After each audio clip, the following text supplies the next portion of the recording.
14장까지 말씀입니다. 오늘 말씀을 저는 내러티브적으로 한번 해석을 해보겠습니다. 이 내러티브라는 것은 사건의 생명을 불어넣는 이야기 방식인데요. 한번 들어보셨으면 좋겠습니다. 21장은요. 예수님이 예루살렘 성전에서 이제 예루살렘을 들어가셨죠. 그 성전에서 마지막으로 공적인 말씀을 사람들에게 전합니다. 이 말씀은 신자들로 하여금 방향성을 알게 하고 이 세상을 하나님의 사람으로서 승리하게 하는 그런 말씀을 말씀해 주시고 계십니다. 그분의 시선은 첫 번째로 화려한 성전이 아니라 두렵돈 들인 과부의 마음에 머무셨습니다. 그 헌신을 칭찬하시고요. 예수님은 성전이 무너질 것을 또한 예언도 하십니다. 또한 다가올 종말의 징조와 환난, 그리고 인자의 재림을 말씀해 주십니다. 맨 마지막으로 깨어있으라 라고 강력하게 권면을 하시면서 21장을 마치시는데요. 그러면서 예수님은 낮에는 성전에서 가르치시고 밤에는 감람산에서 기도하는 그러한 모습을 또한 누가는 기록하고 있습니다. 22장입니다. 6월절이 다가오자 예수님은 제자들에게 마지막 만찬을 준비하라고 말씀하십니다. 그리고 그 자리에서 성찬을 제정하시며 자신의 몸과 피를 나누어 주십니다. 그러나 그 밤 유다는 배신을 결심하고 제자들 누가 큰지를 또한 다투는 모습을 볼 수 있습니다. 예수님은 겟세마네 동산에서 피땀 흘리며 기도하시는 모습을 보여주십니다. 그러면서 아버지의 뜻대로 하옵소서라는 순종하는 그런 말씀도 남기십니다. 그 순간 무리가 와서 예수님을 체포하고요.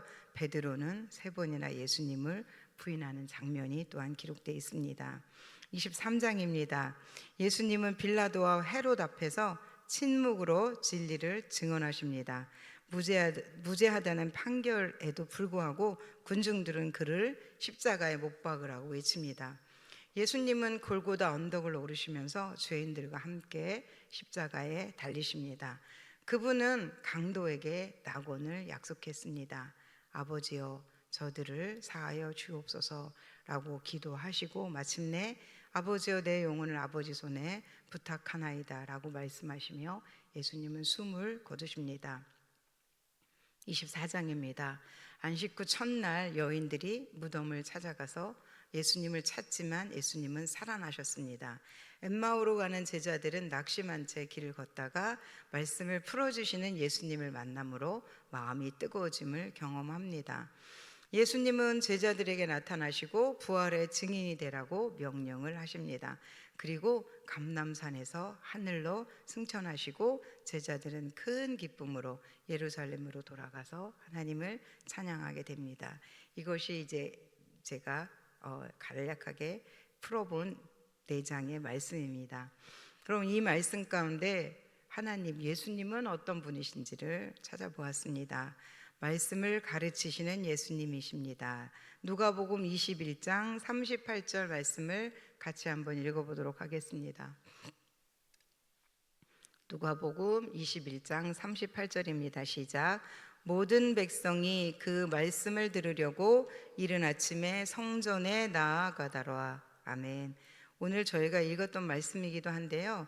예수님이 가르치신 말씀은 21장부터 24장까지, 물론 그 앞장까지를 포함해서 이 본문 속에 있는 말씀들이 주로 예수님께서 성전을 찾아온 백성들에게 말씀하셨던 말씀들일 것입니다. 새벽에 사람들은 예수님의 말씀으로 하루를 열어가기를 열망하려고 그 시간 찾아왔습니다. 그들에게 그 주님은 진리되는 말씀을 가르쳐 주셨습니다. 예수님의 말씀을 열망하고 사모하는 사람들에게 하나님의 진리를 깨닫게 해주셨던 것입니다. 말씀은 사모하는 자에게 들립니다. 새벽에 성전으로 간다는 것은 육체적으로 피곤한데도 이기고 시간을 구별해야만이 그 장소에 갈 수 있었던 것입니다. 우리도 새벽 예배에 참석하시는 분들 보세요. 이 시간이 어렵지만 오시는 겁니다. 그렇게 시작을 구별하고 마음을 들여 성전에 오시면 한 말씀이라도 들립니다. 들으면 우리의 믿음이 살아납니다. 믿음은 들음에서 난다고 말씀하셨습니다. 열심을 가지고 듣는 자리에 나가야 합니다. 그러면 영혼이 살아납니다. 지난 주일 저희는 부부 리트릿을 했습니다. 그날 저희가 관람한 영화 파이어 프루프는 저도 몰랐던 영화입니다. 부부의 회복을 위한 프로그램을 준비하다가 알게 됐던 영화입니다. 그날 물론 참석해서 영화를 본 분들이겠지만 제가 간략하게 한번 설명을 해드리려고 해요. 이날 참석한 부부는 한 12쌍 정도 되셨는데요. 세 가족도 두 분이나 오셨었습니다. 이 영화는 이렇습니다. 젊은 부부가 주인공입니다. 남편은 소방관이고 부인은 병원에서 코디네이터로 근무를 합니다. 이 부부가 결혼 생활에 갈등을 겪게 돼서 이혼의 위기가 있습니다. 그 상황에 남편이 부모의 권면을 받아들이게 되는데 그 권면의 내용은 이랬습니다. 40일 동안 이혼을 미루고 아버지가 주는 그 미션을 따라 해보라는 겁니다.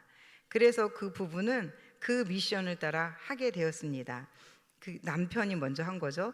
남편은 전혀 부인을 이해할 수가 없었어요. 그리고 그는 그가 그리스도의 사랑이 부어지면서 그리스도의 사랑으로 부인을 사랑하게 됩니다. 그 사랑이 부인을 감동을 시키는 겁니다. 부인이 남편의 진심을 이해하고 남편처럼 자신도 변화하고 싶다고 그렇게 말을 합니다.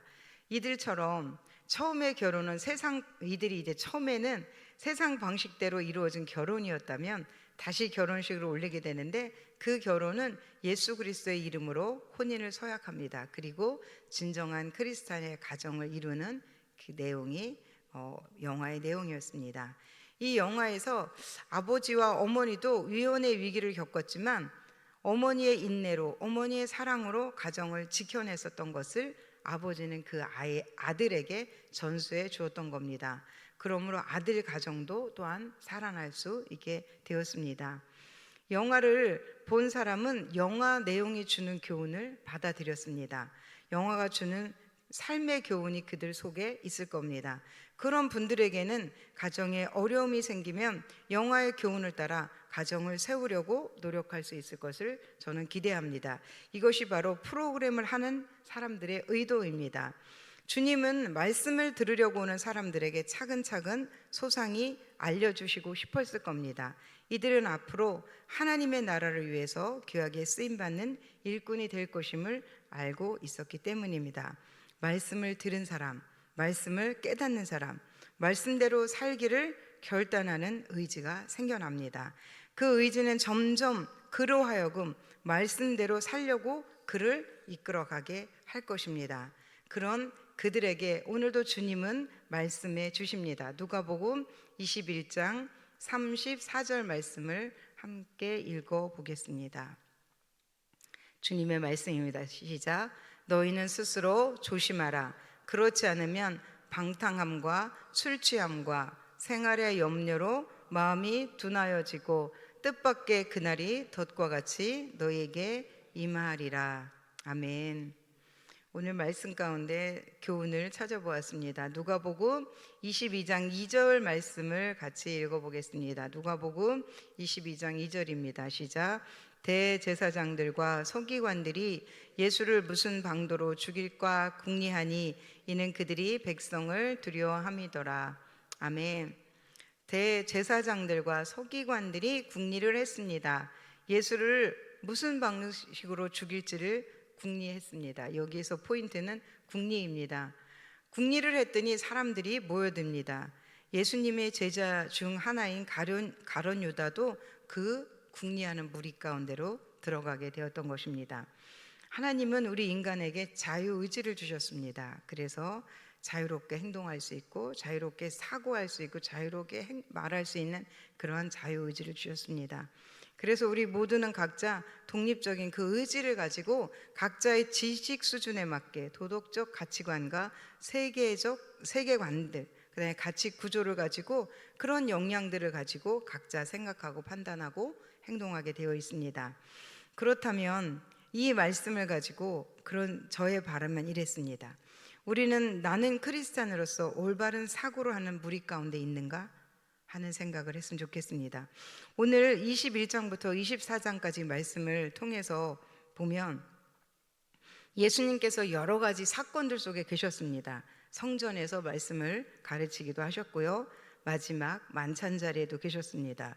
빌라도 법정에서 재판도 받으셨고 헤롯 왕에게 가서 재판을 또 받았습니다. 그리고 골고다 언덕을 향해서 십자가를 지고 죽기도 하셨으며 부활하시기까지 너무나도 많은 사건들이 내장 가운데 있습니다. 이 사건을 바라보면서 바라보는 사람들의 시선도 다양합니다. 생각도 다양할 것입니다. 사건들 속에서 다양한 의견들을 가지게 될 것이며 그 의견들은 또한 같은 의견을 가진 사람들의 무리로 묶여지기도 할 것입니다. 그렇다면 나는 어떤 무리에 속해 있을까요? 성전에서 말씀을 듣는 자리에 앉아 있나요? 잘하신 겁니다. 마지막 만찬 자리에 참석하셨나요? 빌라도의 법정에서 십자가에 못 박으라고 소리 지르고 계시는 그 무리 가운데 나도 있나요? 아니면 안타까운 마음으로 판결이 뒤집히기를 기다리는 그런 자리에 제가 있나요? 우리가 있나요? 골고다를 향해 자기가 매달릴 그 무거운 십자가를 지고 가실 때 뒤따라가면서 저분은 저렇게까지 처절하게 죽음을 맞이해야 하나를 묵상하며 거기에 나와 예수님과의 관계를 묵상하나요? 아니면 예수를 죽일 궁리하는 무리 가운데 속해 있진 않나요? 같은 당이라고 공범으로 몰려 불이익을 당할까봐 전전긍긍하던 자리에 있진 않나요? 오늘 말씀 본문에 보면 예수님의 제자 가운데 하나였던 베드로는 공범으로 몰리길 두려워해서 피했던 사건이 기록되어 있습니다. 말씀을 같이 한번 읽어보도록 하겠습니다. 누가복음 22장 54절로 62절 말씀이 좀 긴데요. 그래도 같이 읽어보겠습니다. 누가복음 22장 54절로 62절입니다. 같이 읽겠습니다. 시작. 예수를 잡아 끌고 대제사장의 집으로 들어갈새 베드로가 멀찍이 따라가니라. 사람들이 뜰 가운데 불을 피우고 함께 앉았는지라. 베드로도 그 가운데 앉았더니 한 요정이 베드로의 불빛을 향하여 앉은 것을 보고 주목하여 이르되 이 사람도 그와 함께 있었느니라 하니 베드로가 부인하여 이르되 이 여자여 내가 그를 알지 못하노라 하더라. 조금 후에 다른 사람이 보고 이르되 너도 그 도당이라 하거늘 베드로가 이르되 이 사람아 나는 아니로다 하더라.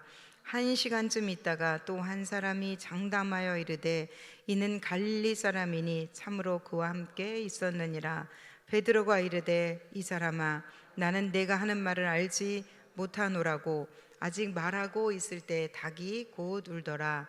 주께서 돌이켜 베드로를 보시니 베드로가 주의 말씀 곧 오늘 닭 울기 전에 내가 3번 나를 부인하리라 하심이 생각나서 밖에 나가서 심히 통곡하니라. 아멘. 베드로는 예수님을 멀찍이 따라갔지만 그를 알아보는 사람이 있었습니다. 밤이었음에도 불구하고 그를 알아보는 사람이 있었던 겁니다. 어제까지만 해도 그가 예수님과 함께 있었던 곳에 아무 문제가 없었습니다. 그러나 오늘은 예수님과 함께 다녔다는 그것이 그에게 위협이 되고 있었던 것입니다. 오늘 교훈은 내가 있는 자리가 예수님을 죽이는 그런 궁리하는 자리가 아니길 기도합니다. 사람을 살리는 자리, 예수님의 나라를 세우는 자리에 있기를 기도합니다. 그러면서 오늘 자신에게 한번 물어보세요. 나는 어떤 자리에 있는가? 말씀을 듣는 자리에 있는가? 말씀을 부인하는 자리에 있는가? 말씀을 증언하는 자리에 내가 서 있는가?